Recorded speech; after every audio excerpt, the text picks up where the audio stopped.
और एक बार फिर से शहरियत कानून पर बीजेपी की हलीफ जमात जेडीयू के सुर बदले हुए नजर आ रहे हैं। बात इसी की कर लेते हैं। बीजेपी की कई हलीफ जमातें इस पर अपनी नाराजगी जाहिर कर चुकी हैं और जेडीयू की नाराजगी को दूर करने के लिए ऐसा कहा जा सकता है कि बीजेपी ये पहल कर रही है। जराए ऐसा कह रहे हैं कि जेडीयू मरकजी काबीना में शामिल हो सकती है। जराए के मुताबिक जेडीयू पार्लिमानी पार्टी के कई लीडर इसमें शामिल हो सकते हैं। इससे पहले हमने देखा कि हलफबर्दारी के वक्त जेडीयू के मरकजी काबीना में शामिल होने की कयास आराइयां की जा रही थी, लेकिन मुनासिब नुमाइंदगी नहीं मिली और नीतीश कुमार से इस हवाले से भी सवाल किया गया तो उन्होंने कहा कि अगर नुमाइंदगी नहीं मिलती है तो ना मिले, इसमें कोई इंटरेस्ट उन्हें नहीं है। और साथ ही साथ उन्होंने कहा कि वो नाराज भी नहीं है। और अब कहीं ना कहीं हम देख रहे हैं कि सिटीजनशिप अमेंडमेंट एक्ट को लेकर जिस तरह से जेडीयू में मतभेद दिखाई दे रहा है, कहीं ना कहीं उस मतभेद को दूर करने की कोशिश मरकजी सरकार करती हुई नजर आ रही है। हमारे साथ हमारे नुमाइंदे नील कमल जुड़ रहे हैं पटना से इस खबर पर मजीद अपडेट के साथ। नील कमल, क्या ये वही कोशिश मानी जाए जिसका मैंने कुछ देर पहले जिक्र किया कि मरकजी सरकार जेडीयू के जो सीए को लेकर मतभेद जो पार्टी के अंदर नजर आ रही है उसे दूर करने की कोशिश कर रही है?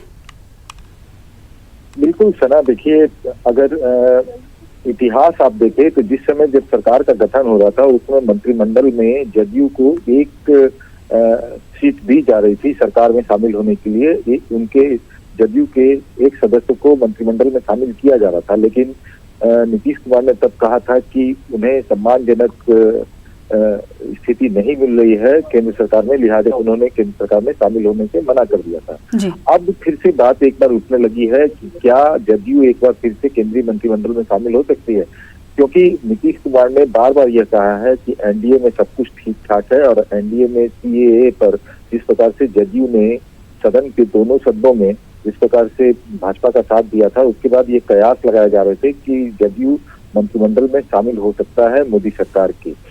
तो अब ऐसे में यह सवाल उठ रहा है कि क्या नीतीश कुमार अपने पुराने स्टैंड पे कायम रहेंगे या फिर उनका थोड़ा सा उनमें नरमी दिखाई दे रही है, क्योंकि एनडीए इंटैक्ट है ये नीतीश कुमार बार बार कर रहे हैं। ऐसे में मोदी सरकार में शामिल क्यों नहीं हो रहे हैं, इस पर भी विपक्ष लगातार सवाल खड़े कर रहा था जी। जो अंदरूनी बात यह है कि जब एक मंत्री पद मिल रहा था जदयू का तो इससे नाराज हुए थे नीतीश कुमार, लेकिन अब यह पता चल रहा है कि उन्हें उनके जदयू के 3 सदस्य जो है वो केंद्र में मंत्री बनाए जा सकते हैं। इसमें जो एक है वो कैबिनेट रैंक में जा सकते हैं, दूसरे जो है उनको इंडिपेंडेंट चार्ज दिया जा सकता है केंद्रीय मंत्रिमंडल में, और तीसरा जो होगा उसे एमओएस यानी मिनिस्टर ऑफ स्टेट का दर्जा दिया जा सकता है। नील कमल, सदस्य कौन कौन से बड़े नाम है जदयू के जिन्हें कैबिनेट में हिस्सा मिल सकता है? अच्छा ना, देखिए जो नाम आ रहे थे उसमें सबसे पहला नाम जो था, जो जदयू के राष्ट्रीय महासचिव हैं आरसीपी सिन्हा, उन्हें केंद्रीय मंत्रिमंडल में जगह दी जा रही थी। जिस समय जब एक पद दिया जा रहा था केंद्रीय मंत्रिमंडल में तो आरसीपी सिन्हा का ही नाम आया था और उनका कैबिनेट में मंत्री बनना तय है माना जा रहा है। दूसरा जो नाम है वो नीतीश कुमार के करीबी है ललन सिंह, उन्हें इंडिपेंडेंट चार्ज दिया जा सकता है केंद्रीय मंत्रिमंडल में। और तीसरा जो नाम आ रहा है वो संतोष कुशवाहा का है। संतोष कुशवाहा एमओएस बन सकते हैं केंद्रीय मंत्रिमंडल में। तो ये एक की बजाय 3 मंत्रिमंडल में स्थान मिल रहा है जदयू को, तो हो सकता है कि नीतीश कुमार थोड़ा सा नरम पड़े और जदयू जो है वो केंद्रीय मंत्रिमंडल में शामिल हो जाए। हालांकि ये 2 महीने पहले भी इस बात को उठाया गया था विपक्ष के द्वारा, और जब जदयू से पूछा गया था तो उन्होंने कहा था कि नहीं, एक बार जो प्रण ले लिया मैं केंद्रीय मंत्रिमंडल में शामिल नहीं होंगे, लेकिन बने रहेंगे, हम एनडीए के साथ हैं जी। नील कमल, आप बिहार की सियासत को बड़े करीब से समझते हैं। ऐसे में हम ये देखते आ रहे हैं कि नीतीश कुमार जो एक बार कहते हैं ऐसा नहीं है कि दोबारा उसे वो नहीं करते हो। आपको लगता नहीं कि जब 3 कैबिनेट के ओहदे उन्हें मिलने वाले हैं, 3 कैबिनेट सीट मिल रही है, तो क्या लगता नहीं कि नीतीश कुमार जाएंगे? बिल्कुल, देखिए राजनीति जो है वो परिस्थिति का खेल है और सारे राजनीतिक दल जो है वो अपना फायदा देखते हुए कोई डिसीजन लेते हैं।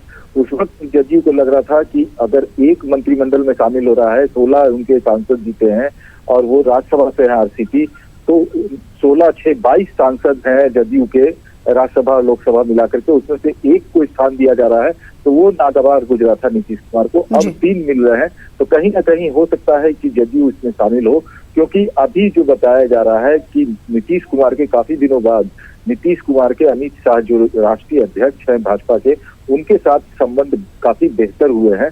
तो ऐसे में अब राष्ट्रीय अध्यक्ष नीतीश कुमार के ऊपर किस तरह से बात करते हैं, नीतीश कुमार उनसे क्या बात करते हैं और केंद्रीय मंत्रिमंडल में कब शामिल होंगे, यह देखने वाली बात होगी। लेकिन जो जैसा स्थिति बन रहा है, जैसी स्थिति बन रही है, वैसे में लग रहा है कि जब केंद्रीय मंत्रिमंडल का विस्तार होगा तो उस वक्त जदयू कोई बड़ा डिसीजन ले सकती है। केंद्र सरकार के इस फैसले के बाद आपको क्या लगता है कि कहीं ना कहीं जो हम देख रहे थे गुज़िश्ता दिनों प्रशांत किशोर की तरफ से कहा जा रहा था कि जेडीयू बड़ी पार्टी है और सिर्फ और एक्सीडेंटल नायब वजीर आला सुशील कुमार मोदी बने हैं, परिस्थिति के मुताबिक उन्हें बनाया गया है, क्या नहीं लगता आपको कि ये सब देखकर मोदी सरकार ये फैसला कर रही है उन्हें कैबिनेट में शामिल करने के लिए जेडीयू के 3 लीडरों को? क्या आपको लगता है कि आने वाले दिनों में जब असेंबली इंतखाबात होंगे तो उस वक्त बीजेपी नेगोशिएट करने के लिए अपना मैदान तैयार कर रही है?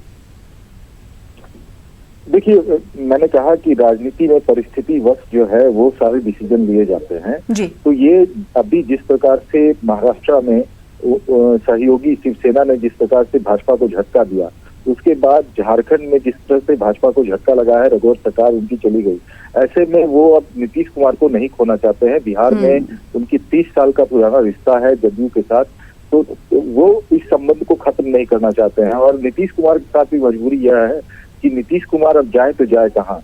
पहले उन्होंने आरजेडी के साथ मिलकर के महागठबंधन बनाया, यहाँ सरकार बनाई, लेकिन भ्रष्टाचार और जिस प्रकार से आरोप लगे थे आरजेडी के नेताओं पर, उसके बाद फिर से वो एनडीए में शामिल हो गए थे। तो अब नीतीश कुमार के ऊपर आगे कुआं है पीछे खाई वाली स्थिति है कि जाए तो जाए कहाँ अब। तो ऐसे में अब नीतीश कुमार के सामने भी यही सब रह जाता है कि वो बीजेपी के ही साथ रहे, क्योंकि अब नीतीश कुमार 15 साल यहाँ पर राज कर चुके हैं, बिहार की राजनीति में उनका 15 साल मुख्यमंत्री के तौर पर रह गए हैं।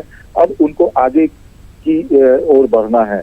और जहां तक प्रशांत किशोर की बात है, तो प्रशांत किशोर आपको हम बता देते ना कि आप थोड़ा सा पीछे जाएंगे तो प्रशांत किशोर ने अपना इस्तीफा सौंपा था नीतीश कुमार के आवास जाकर के, लेकिन नीतीश कुमार ने उनके इस्तीफे को रिजेक्ट कर दिया था।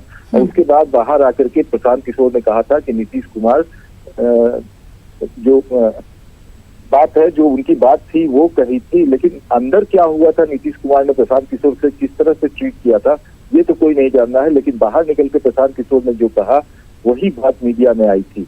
अब प्रशांत किशोर लगातार जो है वो ट्वीट के माध्यम से या फिर बयान के माध्यम से जदयू और भाजपा के बीच में दरार डालने की कोशिश हो गई थी, लेकिन उस पर भी अब थोड़ा सा ब्रेक लगा है, क्योंकि सुशील कुमार मोदी जो 1 जनवरी थी कल 2020 का आगाज हुआ था, उस वक्त सुशील कुमार मोदी ने प्रशांत किशोर से के बारे में कहा था कि 2019 में जो बीत गई सो बात गई, अब नए सिरे से बिहार और देश के विकास में लगना है, सारी कटुता भुला दी जाएगी। उसके बाद से आप देखिए कि प्रशांत किशोर का कोई ट्वीट नहीं आया है, कोई बयान नहीं आया है।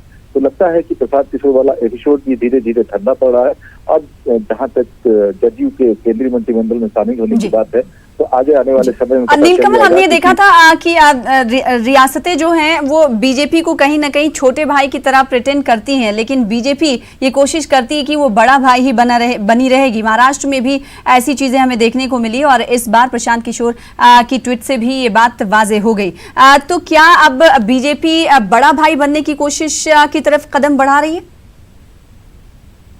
देखिए, बीजेपी एक राष्ट्रीय पार्टी है, बाकी तमाम जो है वो क्षेत्रीय पार्टी है। तो जाहिर तौर पर बड़े भाई की भूमिका में बीजेपी रहना चाहेगी ही, लेकिन क्षेत्रीय दल को की उपेक्षा भी नहीं की जा सकती है, क्योंकि क्षेत्रीय दल जो है वो जो स्थानीय समस्या होती है और स्थानीय जो पॉलिटिक्स होती है उसके आधार पर उभर के आती है, उसमें जातीय आधार भी रहता है, शामिल रहता है। और जो राष्ट्रीय पार्टी रहती है वो नेशनल एजेंडा लेकर के चलती है, तो क्षेत्रीय पार्टी को दरकिनार नहीं कर सकती है। भले ही कितनी बड़ी पार्टी हो जाए, कितना भी उनको वोट परसेंटेज मिल जाए, लेकिन क्षेत्रीय पार्टी को दरकिनार करना जो नेशनल पार्टी होती है उनको मुश्किल हो जाता है। आप कांग्रेस का भी हाल देख सकते हैं कि कांग्रेस भी छोटी छोटी पार्टियों को लेकर के एक महागठबंधन बना रही है। बीजेपी अभी देखिए हर जगह वो गठबंधन को साथ लेकर के चलना चाहती है।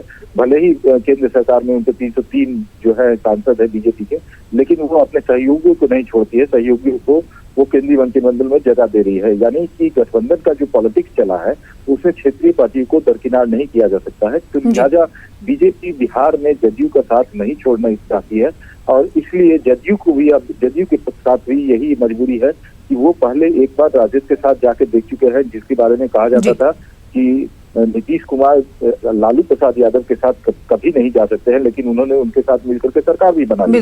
अब उसके बाद फिर से एनडीए में वापस आ गए। तब नीतीश कुमार के पास भी अब कोई चारा नहीं है।